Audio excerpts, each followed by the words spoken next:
कोलकाता के अस्पताल में भर्ती सीएम ममता बनर्जी की हालत कल से बेहतर।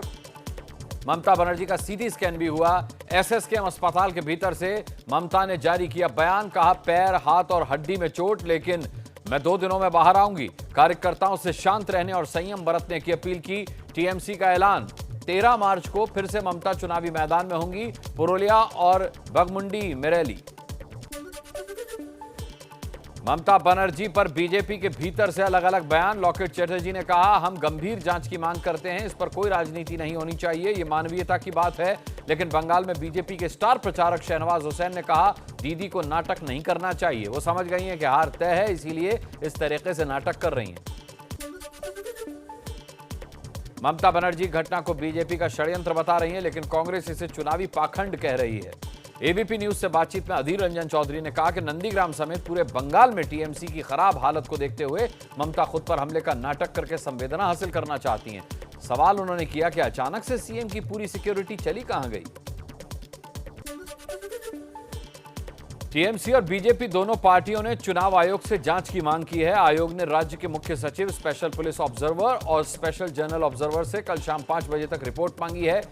उससे पहले यह टीम कल नंदीग्राम में उस जगह का दौरा करेगी जहां ममता को चोट लगी। चुनाव आयोग ने सीएम और पीएम की सुरक्षा पर विशेष सावधानी बरतने का निर्देश दिया। नंदीग्राम में दीदी के खिलाफ संग्राम में उतरने से पहले बीजेपी उम्मीदवार शुभेंदु अधिकारी ने मंदिर में भोलेनाथ की पूजा की। शिवरात्रि के मौके पर खुद ही ढोल भी बजाया।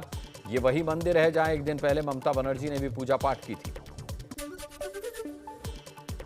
हरिद्वार में चल रहे कुंभ में महाशिवरात्रि के मौके पर पहला स्नान हुआ। सन्यासियों ने यहां स्नान किया।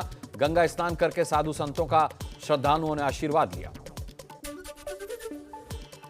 देश में एक बार फिर कोरोना पांव पसार रहा है। एक दिन में करीब 23,000 नए केस सामने आए। सबसे बुरा हाल महाराष्ट्र का है, जहां एक महीने में एक्टिव केस की संख्या 5 गुना बढ़ गई है। राज्य सरकार ने सख्त फैसला करते हुए नागपुर में 15 से 21 मार्च तक कंप्लीट लॉकडाउन लगा दिया है। उद्धव ठाकरे ने कहा कि जहां स्थिति खराब होगी वहां 2 से 3 दिन में लॉकडाउन लगाने का फैसला लेंगे। अनंतनाग में कल से जारी मुठभेड़ में सुरक्षा बलों ने 2 आतंकवादियों को ढेर कर दिया। मारे गए आतंकी जैश ए मोहम्मद के थे। बिजबेहरा इलाके में सर्च ऑपरेशन के दौरान आतंकवादियों ने सुरक्षा कर्मियों पर फायरिंग शुरू कर दी थी।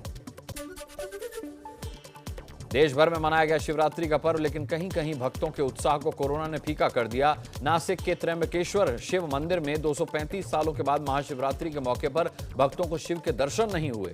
उज्जैन के महाकाल मंदिर में भस्म आरती में श्रद्धालुओं के शामिल होने पर रोक थी। मुंबई में भी एहतियातन मंदिरों को बंद रखा गया।